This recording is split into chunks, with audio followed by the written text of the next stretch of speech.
ایک سوال اور آیا ہے عسکری حسین صاحب حسین آباد لکھنؤ سے۔ سوال یہ ہے کہ روزے کی حالت میں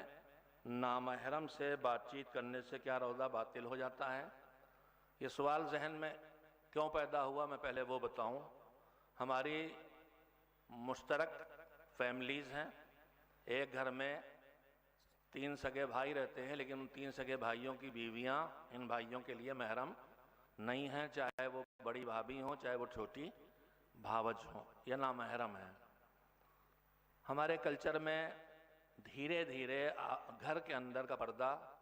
کافی حد تک اٹھ گیا ہے، جبکہ کوئی مشکل کام نہیں ہے، پوری آستین کے جمپر پہنے جائیں اور سر پہ وہ دوپٹہ لپیٹا جائے جس سے بال نہ جھلکیں، اور یہ کیا جا سکتا ہے اور متدین گھرانوں میں ہو رہا ہے۔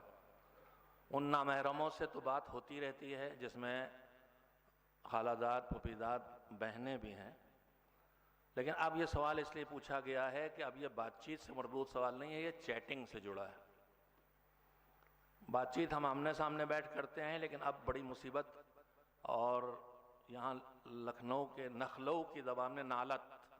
یہ آئی ہے معاشرے پر، سماج پر، کہ چیٹنگ کے نام سے لعنت آ گئی ہے جو نامحرموں کے درمیان گفتگو کرواتی ہے، اور ہزاروں کلومیٹر دور سے نامحرم آپس میں ایک دوسرے کے لیے نہ جانے کیا کیا سوچ لیتے ہیں، اور اس کے بعد وہ رشتے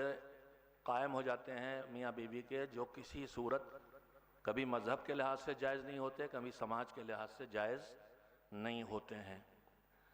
سوال یہ تھا کہ روزے کی حالت میں نامحرم سے بات چیت کرنے سے کیا روزہ باطل ہو جاتا ہے؟ جواب یہ ہے کہ اگر بات چیت کرنے سے حرام کی طرف جانے کا امکان ہو، جسے مذہبی زبان میں کہتے ہیں فتنے میں پڑنے کا خطرہ ہو۔ آیا فتنہ کسی قسم کے فساد اور جھگڑے کو کھڑا کرنا، لیکن فتنہ جو مذہبی زبان میں ہے یعنی کسی حرام میں مبتلا ہو جانے کا ڈر ہو، بار بار ایک نامحرم کو دیکھیں تو ایک بار دیکھیں تو پھر بار بار دیکھنے لگیں، اس کا خطرہ ہے تو پہلی بار بھی نہیں دیکھ سکتے۔ بات کریں تو بات چیت آگے بڑھے گی، ملاقات سے بدلے گی، تو ایک نامحرم ایک دوسرے کو چھونے سے بدلے گی، تو پھر یہ بات چیت بھی صحیح نہیں ہے۔ تو نامحرم سے بات کرنا اگر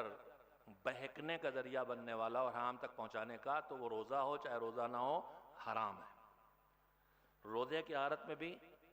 اگر بہکائے تو حرام ہے،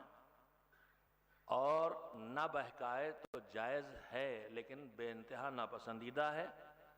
اب جو حرام ہے وہ بات چیت بھی اگر روزے میں کی جائے تو اس سے روزہ باطل نہیں ہوگا۔